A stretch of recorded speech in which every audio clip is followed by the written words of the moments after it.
Well, first of all, what kind of mythical powers does a Sun Devil have? We got to consider that. Now, Terrell, run the road again! Hey guys! Hey! I'm having a press conference, okay? Their fat little girlfriends have some obvious advantages. For one thing, their fat little girlfriends are telling them what they want to hear. It's Division I football! Here, murals! That is right. We are talking Division I football, and we're back after a little hiatus. It is extremely hot everywhere in the United States, and Unbelievably hot. yeah, it is getting way up there, even up in the northern parts where I'm located. And yeah, it's been kind of a quiet week in the college football world. More legal nonsense. Everybody has their favorite way the playoff will break out. I'm sure when it actually happens, no one will be happy, and it will all be rigged. Yeah. Pretty soon we're just going to talk about football on-field stuff, but yeah, right I now can't we wait still for got that. we still got about a few more weeks left, so we're still talking about what the playoffs going to be. I'm kind of tired of it. Yep, So. and we'll get you our conference team previews coming up here couple of weeks. Be pretty interesting. We'll have predictions and everything lined up. A little bit of recruiting news that's pretty significant. BYU got a commit from 5-star quarterback Ryder Lyons, which is an awesome name.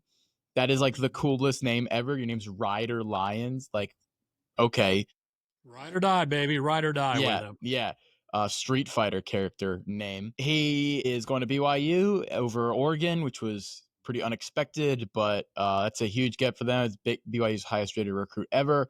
Huge win for the Big 12 in general, getting 5 stars like that away from the power conferences. But we announced on the Pat McAfee show, we won't be seeing him next year, at least. He's going to go on mission for the Mormon church. Yeah, so just a significant recruiting news. Not a whole lot else has happened. Some other players have committed. Yeah, I mean, recruiting front, this is a time period where a lot of recruits are taking visits on the weekends. You're seeing, I mean, obviously a lot of 26s are committing. You're seeing a lot of 27s throw out commitments early. You know, June is a big time period for weekend visits. And you're seeing, I forget the guy, the 20, one of the top 20, I think the number 27 top quarterback, and I'm going to forget his name now.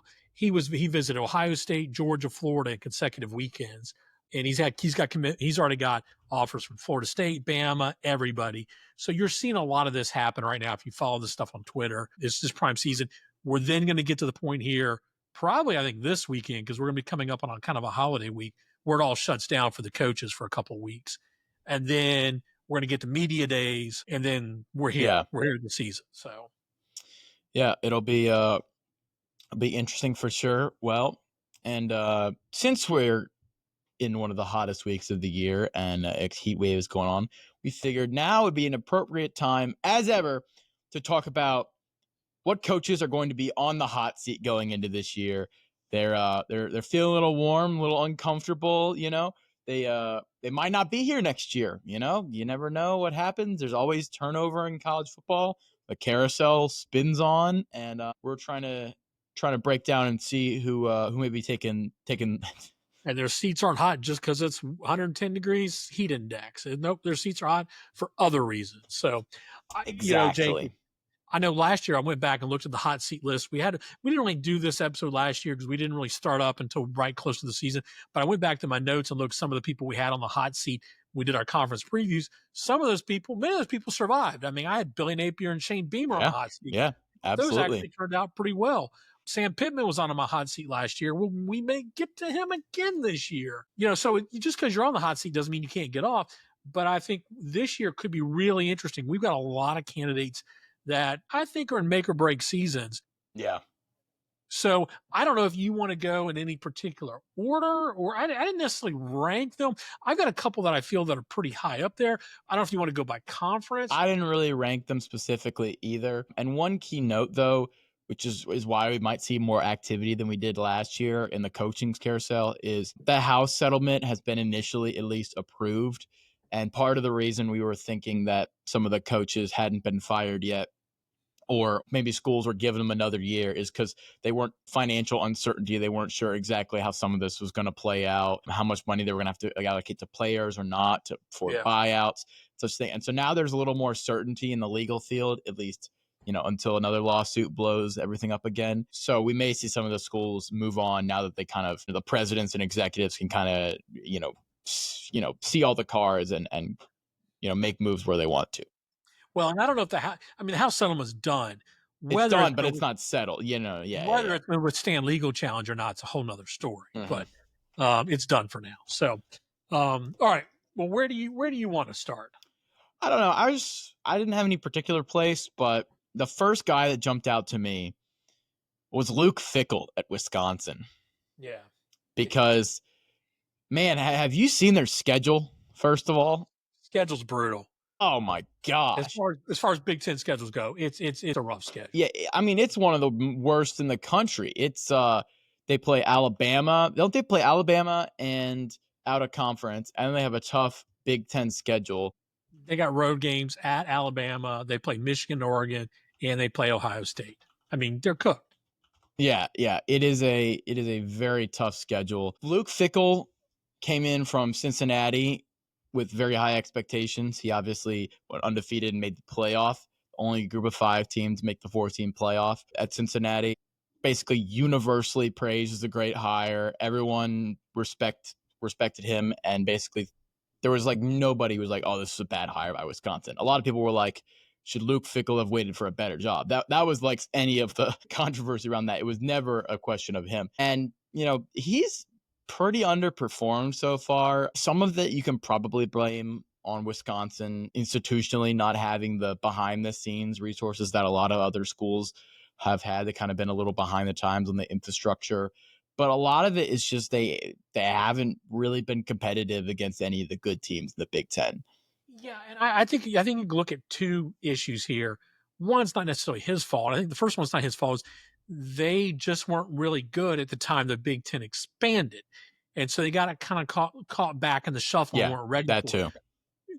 2, I think his air raid experiment with Phil Longo as the OC was just a complete disaster, and I think it settled back at least a year or 2. Now he's fixed this. I think Jeff Grimes is now there. Ask Baylor fans what they think of Jeff Grimes. I was waiting for you to say something like that. As a Baylor fan, he's got a lot of 1-year Band-Aids put on this, but the schedule as far as the Big Ten goes is just brutal, and you really need to get to a bowl game this year. Now, Wisconsin could probably be a little bit more patient. They can probably give them another year, but you really need to get to a bowl game where it could get ugly there. There's too much money. But, when we get to the conference preview, and we'll go through all this later, show me the wins, man. The Big Ten, everybody talks about how tough the SEC is. The Big Ten is a tough conference. It is hard to find 6 wins on that Wisconsin schedule. We'll go through it later, but it's a tough order for Luke Fickell. I think you're right. I think he's at the top of any hot seat list. Yeah, I 100% agree. He's got his work cut out for him, man. There's no Big Ten West anymore, so it's not an easy path. There isn't. And so that's really what hurt them. So... All right. Well, give me a name. I'm gonna give you the one that I think everybody thinks is high on the list, and I don't know that it's fair, but I'll tell you why. I mean, I think it's Brent Venables at Oklahoma. Yeah, and I'm gonna pull some stats here. I think he's 22-17 Oklahoma. That's not gonna get it done. 2 6-7 seasons. That's not getting it done. Here's someone else. We know he's a great defensive coach. That's without a doubt. Here's somebody who I think had the wrong offensive setup, the wrong offensive staff at Oklahoma to start with. So kind of like Lincoln Riley, who we may get to on this list, I think he got behind and now is playing catch up. Here's the problem with Brent Venables. Oklahoma has very high standards, and the schedule this year, I think Oklahoma has a really good team this year. Yeah. But their schedule is the worst in the country. It is absolutely terrible. So even as good as Oklahoma is this year, they may just barely be 7-5. And that I think would be a good team, but that still may get him fired. And that's why he may be on the hot seat. Yeah, that's true. I will say, though, that out of most of the teams on this list, I'm pretty high on Oklahoma going into this year. A little sneak preview of our of our Okay. conference previews. I think Oklahoma is set up to compete with they have an insanely difficult schedule. You're correct. But I think they're not like a little weak team. Like they've got dudes. No. They've brought in basically the top 2 offensive players in the portal, an extremely effective offensive coordinator. So I agree with you about all that, but I think it's very possible that they beat a lot of teams they don't think, and some people in the SEC figure out how Oklahoma runs. And so I have Brent Venables on here, but I don't really have him in that like top like warning tier, just because I think it's more of a confidence in him rather than like the expectations at Oklahoma is I think he'll get it done. Yeah, and it's a little different than Fickle, but it's almost like if he had started out with if the offense had gotten right at the beginning, I think we'd be in year 4 now, much further along, and I think he'd be fine. It's just when you get behind, when you get to year 4, you got to prove something, and you can't have 6 and 7 seasons. Sorry, at some of these schools you just can't do it. Yeah. The other thing is that Oklahoma has the infrastructure. Unlike Wisconsin, Oklahoma is very aligned infrastructure-wise and school-wise, and they bring in good recruits. And so I think there's a lot more recipe for success there than Fickle, who's kind of had to basically build everything himself. Yeah, and I don't know. I'm trying to look at their 26 class recruits. I don't think it's that high. Now, they're in contention for a lot of top players. Okay. So it's just they're 39th right now. They just don't have a lot on the board, though. So who knows? Yeah. Okay. All right. Who you got next? I'm going to go with Mike Norvell at Florida State. I'm glad we got to him because he's So tell me your take on him. First of all, I mean, it's pretty obvious to anyone who watched college football last year that Florida State was a bottom quarter team in the country. Like they were atrocious the entire year. The team quit. There's a lot has been said about Florida State last year. I don't need to say anymore. If you watched even one game of them, that can't happen again. And I'll tell you what, it's a lot easier to go from the top, the mountaintop, to the valley than it is to go from the valley to the mountaintop. And so will 7 wins keep him? I don't know. I think you have to get at least 8 wins to keep your job if you're Mike Norvell. And they just don't recruit at the level that Florida State should be recruiting at. That's another problem, like the behind the scenes stuff. They've been hitting the portal a lot, but they don't have the recruiting apparatus that you should have at Florida State. Florida State, you should be competing for top 10 classes. That's the kind of program you are at Florida State. That's what they were under Jimbo. Remember, Florida State signed a number 1 class under Jimbo. This is not a impossible place to recruit to, right? So some of that is the off the field stuff. The talent's not there. And some of it, and a lot of it is the on the field results. Nobody cares about that talent if you get 13 wins. You just can't get, no wins. You got to have. Yeah. I think the seat's a little cooler than you think. Now, don't get me wrong. If they win 5 or 6, I think you probably have a problem. However, what conference do they play in? The ACC. Okay. They're going to get to 7 wins this year, probably 8. I mean, I think they're just better than a lot of teams. I don't think you're going to see that kind of repeat performance again. I think Castellanos is going to be the quarterback play was atrocious last year. Castellanos is going to be the guy that's going to even them out on the quarterback play. They just get competent quarterback play. I think there's probably enough talent there to get him to at least 7 wins. 7 wins, I think, at least gets him to another year, gets him off it for a year. Now, you go to 26, they're about the 10th ranked recruiting class right now. He feels a lot like Billy Napier. I think the recruiting. If you give him enough time. I think you get the recruiting from the following year will probably save him. And I think that last year was such an aberration. Don't get me wrong. I don't know that he's going to be there long term, but I don't know that you have to go 9-3 this year to save his job. I think 7 wins probably does it. And I just think the fact that most of the ACC is trash. Half of it's trash. Well, let me tell you their schedule real quick. So yeah, I don't have it. I didn't pull it in front of me. Yeah, I got it. So it opened with Alabama. That's a loss. East Texas A&M's win. Kent State's win. Virginia's win. Versus Miami is loss. Versus Pitt, I'd give them a win. Stanford win. Wake Forest win. That's 6 wins. At Clemson is loss. Yep. And then you basically got to win 1 out of Virginia Tech, NC State, at Florida. You're not winning at Florida. You got to beat Virginia Tech or NC State. and I think they're Yeah, about so you're those are getting both coin flips. So nah, the they're better than season, Virginia Tech. They're better than Virginia. well, that Talent, okay, yeah, talent level. So he's also on my hot list, but we'll so get to that. we'll get to him in a minute. Seven. Yes, They're 7-5 if they're just competent. I mean, probably, honestly. but like if they get blown out in 4 of those losses, like I don't But know. three of those teams are potential playoff teams. I mean, yeah, you Yeah, can't you're look right, but bad. you should be that as Florida State. This is not You year should one. be, but coming off that kind of a season, you're not going to go from 13-0 to what was it, 2-10 to 10-2. You're not. You got to get. Yeah, I know you're not. That's why I have him on the hot seat. Yeah, I think. Well, that's fine. We're not going to agree on this. I think it's a little Yeah. cooler than you think. I do Okay. think. I agree. If he gets the if it's only 6 wins, he's probably done. Now his buyout. I don't have the buyout number. I could not get that today. I was busy. I kind of think it doesn't matter if he doesn't get 6, 7 wins. Okay, you think it doesn't matter? Okay, I'm curious what the buyout number is on that. I know it drops. I know it dropped at the end of this year. I don't remember. It's like 40 million or something. Okay. Okay. All right. Well, let me throw out another one then. This is just low hanging fruit, man. It's easy to start this thing. I mean, Sam Pittman. I mean, yeah. This thing's run its course at Arkansas. 4-8 last year. He's 27-27 over 5 years. Nice guy. But they are. Yeah. Arkansas belongs in the Big 12. Let's just call it what it is. They well, can't compete. Half the SEC belongs to the Big 12 now. Well, that's true. I mean, they're not going to be with Texas and Oklahoma in there. They are never going to be in the top 10 teams in the SEC. Maybe not even the top 12.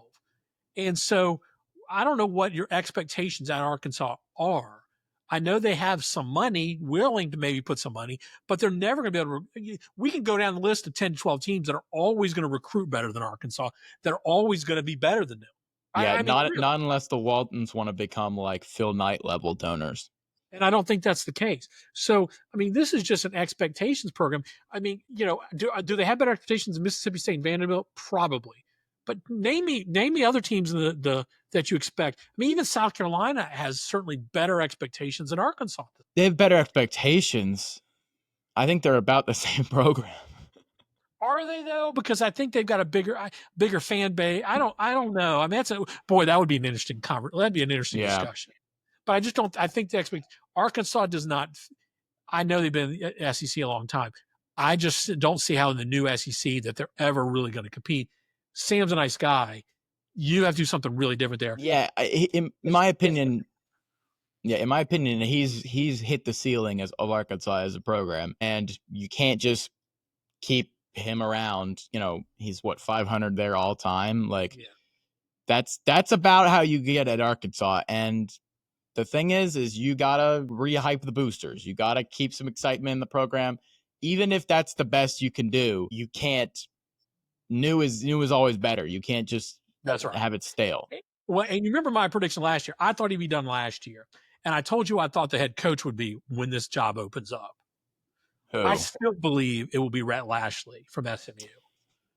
Dude, SMU has more money than Arkansas, like donor-wise. He's an Arkansas grad.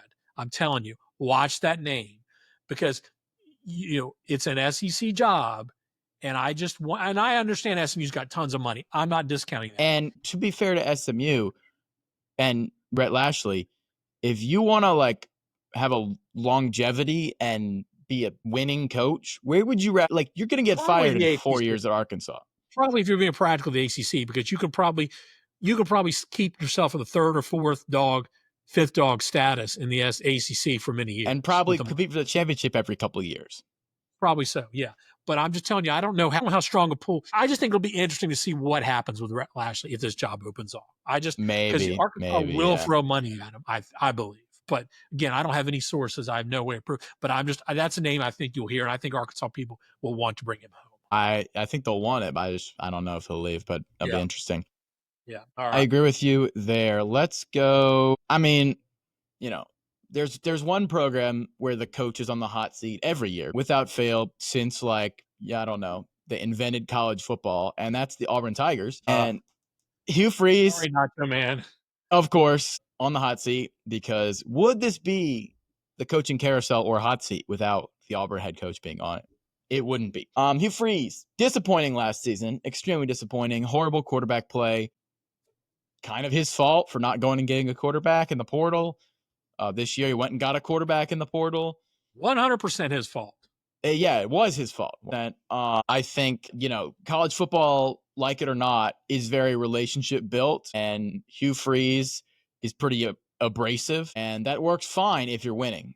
Nobody, you can be abrasive all you want if you win football games, but not if you're losing. And so I'd say if Auburn doesn't compete for a playoff berth or beat one of their two rivals this year, I think Hugh Freeze is gone. Yeah, I mean, and so that could be in whatever form you want. If that could be like 8-4 trying to get a playoff, or that could be 7 wins but they beat Bama or Georgia, then I think he stays. If not, I think they fire him, and I think I don't know who they go to, but I think a lot of people there are kind of done with Hugh Freeze explaining away the losses. Like if you can be like that if you win, and a lot of this is going to ride on whether the quarterback works out, whether Jackson Arnold is as advertised, and they got lots of talent, but hard work beats talent when talent fails to work hard. So he's recruited very well, and he's had stacked classes now year after year. He has. The problem is he hadn't hit the quarterback, and when you're going into year 4, you got to hit the quarterback. You need to have hit the quarterback at this point. There's no time for rebuilding at Auburn. Okay, not when you can go in the portal and do what other people have done. Yeah.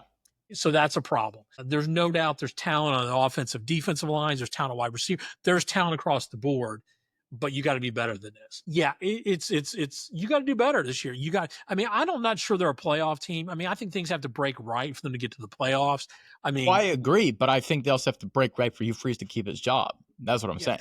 Probably so. So this will be real interesting this year. I don't know that he has to win 8 games to keep his job. 7-5 may do it if there's progress. 7-5 with a win over one of the two rivals. Either beat Alabama or Georgia. One of them. You got to beat one of them. You lose to both of them, you finish 7-5, you may be in trouble.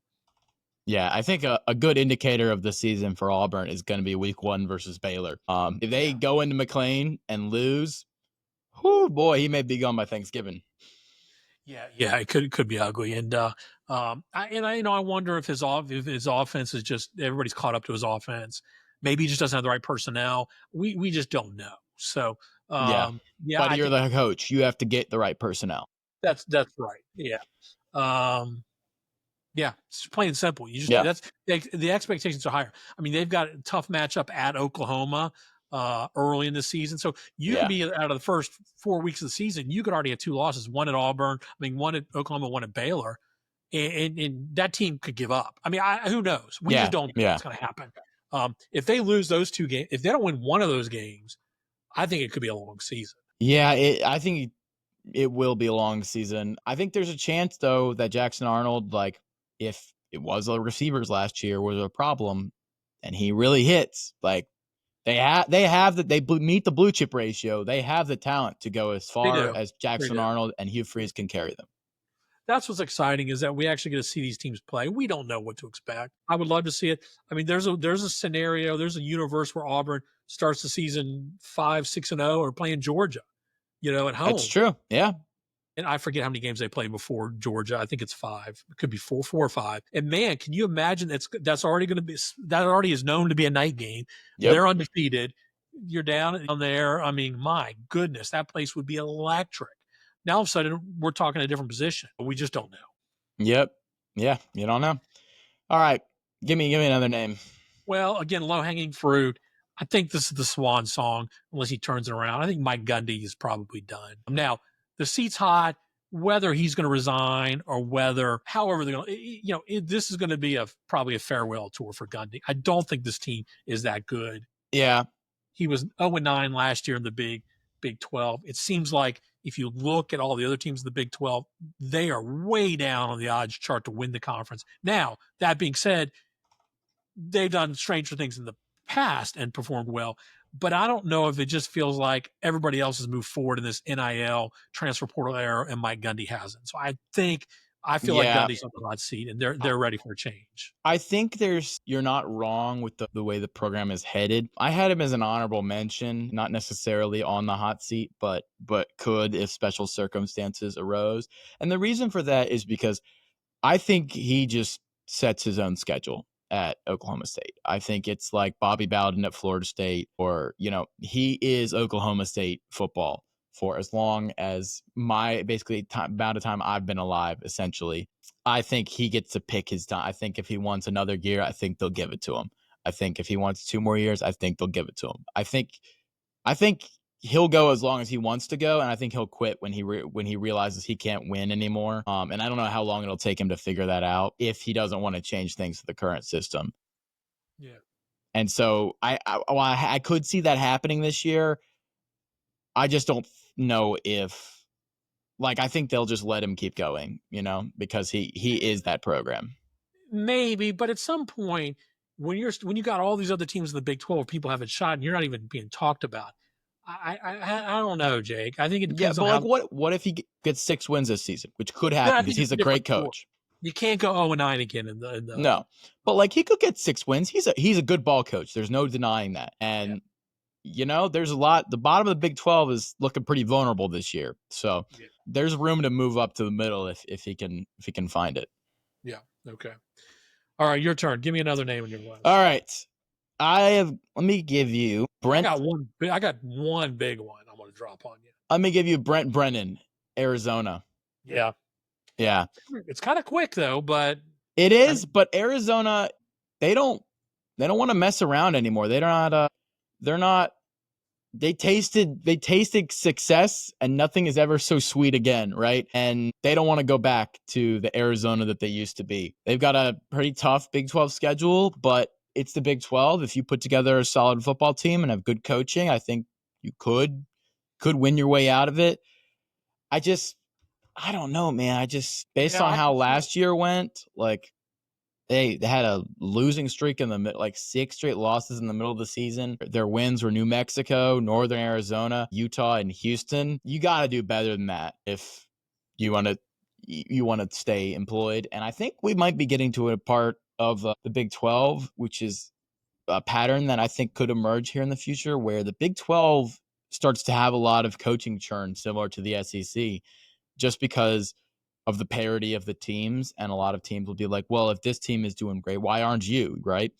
And so they all have very similar expectations in the Big 12. And so if he doesn't live up to those expectations, I could see him gone. Yeah. Especially with, Ted McMillan basically carried their team last year. He's gone. So now you want to know the hottest of the hot seat in all the country. Who? You ready? Are you sitting down? I am sitting down. Got a chair right here. It is Brian Kelly at LSU. Yeah, that's definitely, man. It may cost them 70, 80 million to buy him out, but the natives are getting restless in Baton Rouge. They did not pay all this money to continue to slowly slide down the SEC ladder. Yeah. They have progressively gotten worse over his tenure. They wasted a Jaden Daniels unbelievable Heisman Trophy season because their defense couldn't stop you, me, and your brothers. Okay.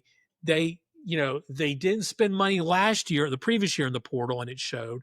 This year they're going all in on portal, which, last year's portal, this portal wasn't that great of a class, to be honest with you. Wasn't a great portal. Yeah. There's a sense of urgency in Baton Rouge. Now, the good news is he's got Garrett Nussmeier coming back.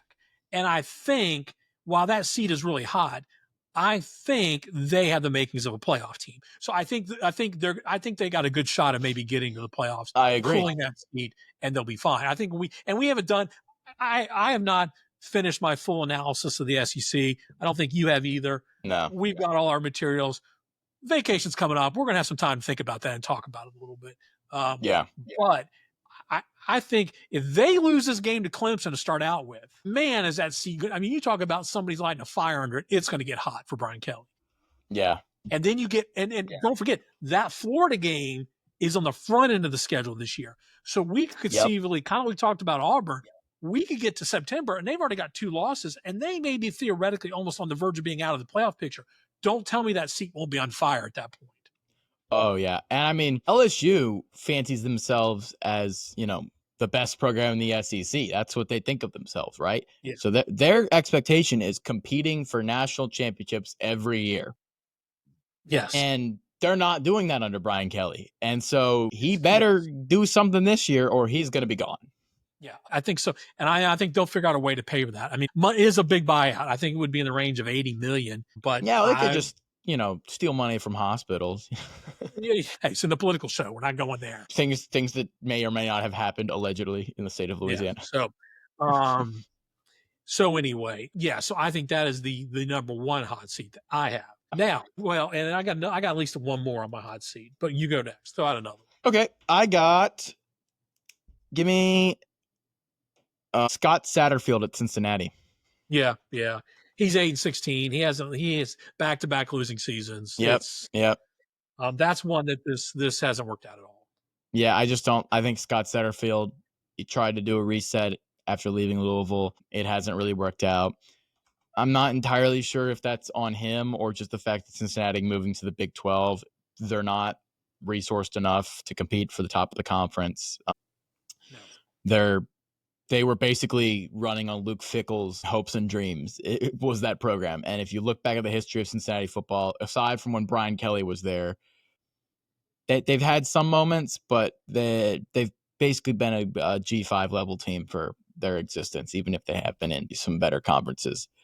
So I would say he's probably gone at the end of the season, and that'd be my guess. Let me also give you another one. Well, I'd give you another one. All right. Give me one. Yeah. How about Brent Pry, Virginia Tech? Yep. Absolutely. Let's just get it out there. I think Virginia Tech, you've basically become over the last 13 years a 500 program. You don't have expectations. You are not a top half of ACC team anymore. Okay.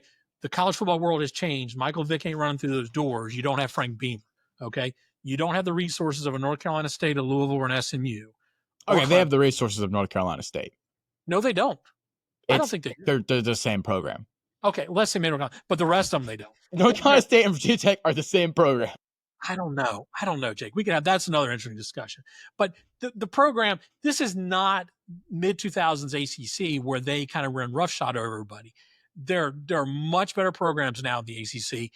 They have not been able to keep up resource wise. They hired a coach who was a very nice guy, who probably was a good coordinator, clearly not a good head coach. They are not competitive anymore. Now, I also think their expectations are too high. I don't know who they're going to find. I mean, are they going to find another diamond in the rough? Maybe. But I think Hokie fans are kidding themselves if they think they're going to be Clemson or Florida State or Miami anymore.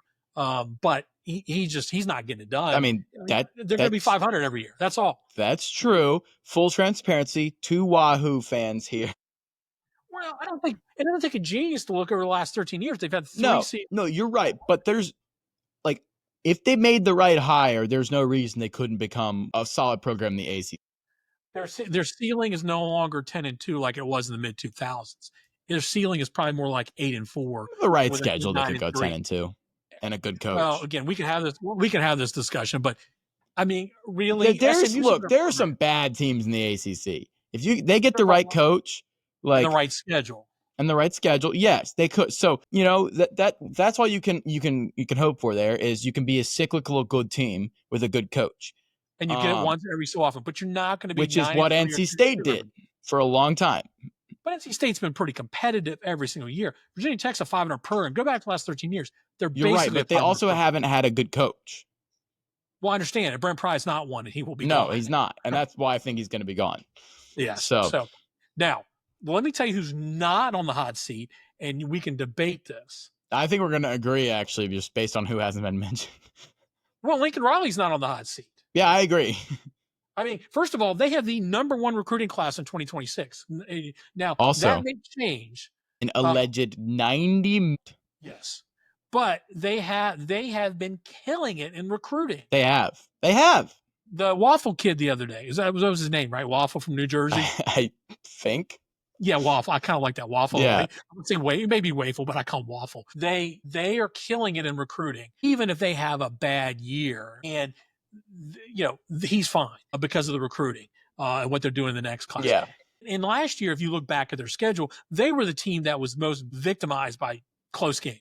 I mean, that schedule last year could have flipped on a couple close games. They could easily have been 9-3 last year. So I think things are going in the right direction. I think they've got the right alignment now within the administration. I see this as a program moving upward. I don't think they're getting rid of Lincoln Riley.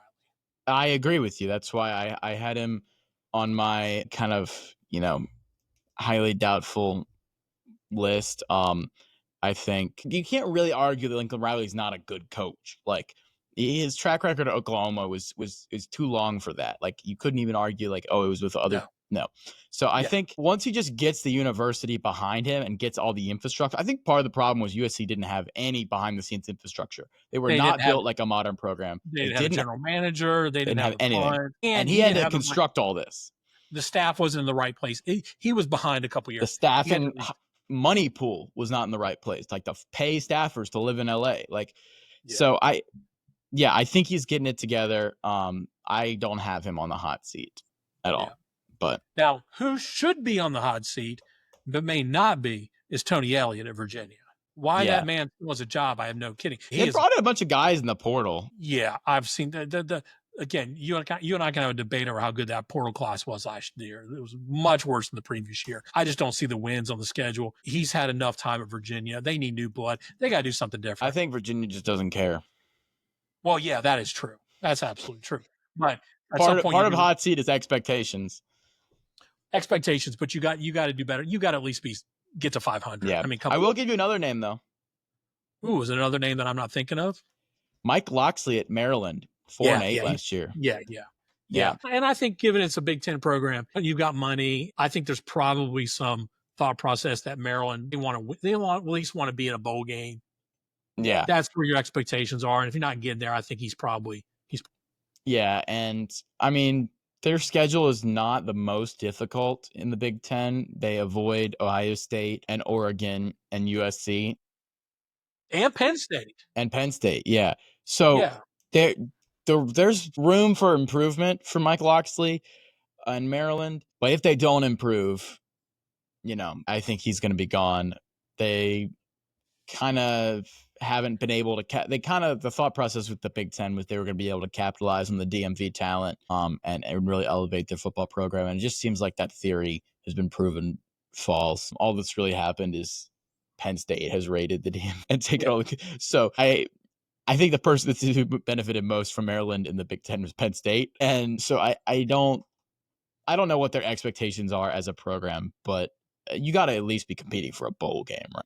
Yeah, I think that's where you are, and if they don't get there. All right, I got one more. This is boom or bust, because if this is boom, this team's a playoff team. But if it's bust, we could see a coaching change. Billy Napier. Yeah. I mean, again, I think it's going to matter of, is DJ healthy and how they lose. But this is also a Florida team, difficult schedule. This is also a Florida team that's very capable of being a playoff team. If this goes 4-8, he's probably gone. If he goes 7-5, I think he stays because DJ's there. It all depends on how it breaks down. I can kind of agree with that. For some reason, I just feel like less pressure on Billy Napier after last year. I don't know why. Well, the recruiting is really good again. That's true. The recruiting has been good, and DJ is, when he's healthy, unbelievable. So I don't know. I think he's there. If he does all right, I think he won't be fired. He'll have to bottom out. And I think they, in my mind, they're close to a playoff team if they can get over the hurdle of the schedule. They're going to have to get a couple key wins. We'll talk more about that later. But you could see a scenario where he'd be on the hot seat. Do you have any surprises that we haven't talked about? One surprise I kind of been thinking is this, results dependent. Sonny Dykes at TCU, if they don't, have a good season. Sneakily, TCU has been underperforming the last couple of years since that national title appearance. And, they're not, there's little whispers, little rumblings like, hey, what's going on here? They got a good quarterback coming this year, Hoover, I think. Well, he's back. He's just back. Yeah, he's coming back. And, I mean, they don't have the most difficult schedule. They got North Carolina and SMU out of conference. Tough, but doable. I think they should be. The theory is they should be poised for a big year. And if they don't hit it, I think you could see some backlash from the Horned Frog fans. Yeah, but I mean, I think he's got some goodwill, and I mean, it's going to be tough. That Big 12 is a dogfight this year because it is. You can make 6, 7, 8 teams all could make an argument that they belong in the championship game in that conference. So if you're 8-4, I don't think Sonny Dykes is getting a 5. No, it wouldn't be 8-4. It'd have to be lower. It'd have to be lower than that. It'd have to be a 5-7 kind of campaign for it all falling apart. Well, there's a lot of coaches that we deem safe that may not be around. Who knows? So you never know how this goes. It is always a surprise. I think we'll see more coaching changes this year than we did last year because of what you mentioned, the House settlement. I would also throw a dart at a board full of SEC teams and say one that we're not thinking of will randomly be fired. Nah, you always Mark Stoops could be in there. You never. I mean, Drinkwitz. No, I don't think Drinkwitz. He's done too. He's got too much. No, but I don't know. You never know. Throw a dart at the SEC. Somebody will get fired. Kalen DeBoer goes 6-6. They may run him out of town. Yeah, not going 6-6. Remember, they only play 8 games in the SEC. Can't go 6-6. Did I say that out loud? I'm sorry. No, they play. They could lose one of the out of conference games. Wisconsin or Florida State? No, never mind. Oh, that's funny. That's a good one. Yeah. So, okay. Well, good. All right. So we'll probably be back with a podcast, second week in July. We'll take a few weeks off. Yeah. And then we're going to start all our conference previews the first week of August. So, we're moving into conference preview season. And you know what that means? Back on our normal schedule and 2 or 3 we will be giving out good win total. All our preseason bets will be giving out. We'll be doing win totals. We'll be doing playoff futures, Heisman futures, the whole thing. Hashtag fade Jake. No, don't fade Jake. Fade the Hopster. Hey, who had the Ashton Jeanty Heisman ticket after week 2? Did he win? I'm positive for the season because I cashed that out, by the way. Last year, I predicted Ohio State would win a national title. Who won? If you want who's going to win a national title, hang on to our last podcast before the season starts. I will tell you, folks, right here on this podcast. Take it to the bank. I had a Ashton Jeanty Heisman ticket, so. Okay. No, we got our schedule laid out. I think, like I said, we'll do one more podcast preseason. Then we'll get into media days, and then we will start with we'll break it down. Last year we tried to jam each conference into one podcast. This year we're going to break it down into the Power Four into 2 podcasts. That way we can give enough time to each team. And that way we can either talk Cal Stanford if we want to. We've got week 0 in 2 months. Farmageddon. In Ireland. Yes, that would be great. They don't even know. They don't even know it's going to hit them. So they do not. They are not ready for that amount of Midwesternness. No. So all right. Well, good. Well, we'll be back in about 3 weeks, and hopefully everybody's enjoying this podcast. And when we get back, we'll be not much closer to real stuff. Yep. Hey, shout out. Thank you guys so much for watching. We just hit our first 100-view video on YouTube. Yes. So keep up the awesome. Like. Huge. Appreciate all the viewers. Make sure to like and subscribe on YouTube. 113 views. That is our highest viewed episode ever. Share the show with your friends and engage on social media. Follow me on Twitter. Follow Hoppy Huddle on Instagram. And we got a big season plan every week.